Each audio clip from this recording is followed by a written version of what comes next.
Hi there. This morning I'm going to do a review of McCalls 7726, and I did view B. I've done view D before, and I feel like it was somewhat more successful. On this pair I didn't have enough fabric to make the wide leg pants, and I wasn't sure I wanted those anyway. I'm going to stand up here in a second and show you what they look like and talk about them. So they're supposed to be a high-waisted pant, but they're just crazily high-waisted. And I'm going to move back so you can get a better look at them. So if I pull them up to where I think they should sit, I think they're a little bit big on me, then the pleats hang a little better. But altogether, the pleats don't hang very nicely, and they're by no means too small. I could put some extra hands in there.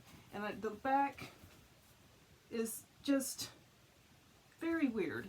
And you would probably wear a skinny belt across here with them, but what I'm going to do is I am going to do a part 2, and I'm going to turn this waistband down.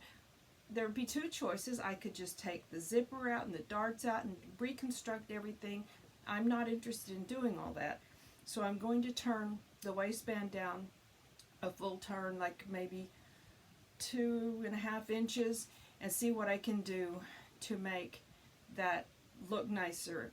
And part of the problem with these are that they're not going to be easy to style anything with, because normally with a pleated pant, back in the good old days, you would wear a tucked in shirt or maybe a short sweater that would just balloon down over them slightly. And I don't think that that's going to look very nice with this as it stands. And to be honest, I'll stand up again, I don't find them to be particularly flattering. I don't think they're the worst looking pants I've ever made, but I don't find them particularly flattering either. So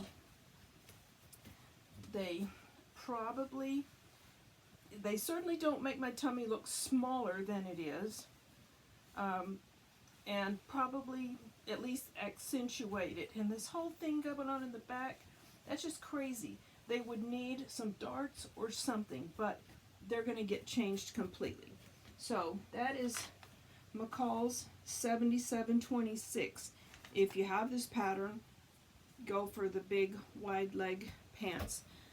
Brittany J. Jones has a tutorial on these, and she made these in a navy or black, and those were extremely cute.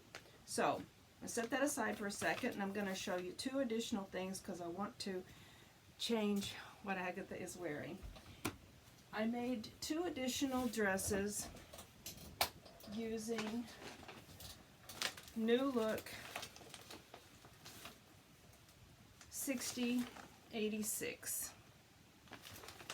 This is the way I store the patterns I use a lot. I got this idea from someone else. It wasn't my idea, but I got some of these little clear sleeves, and they're self-sticking, although they don't stick that well.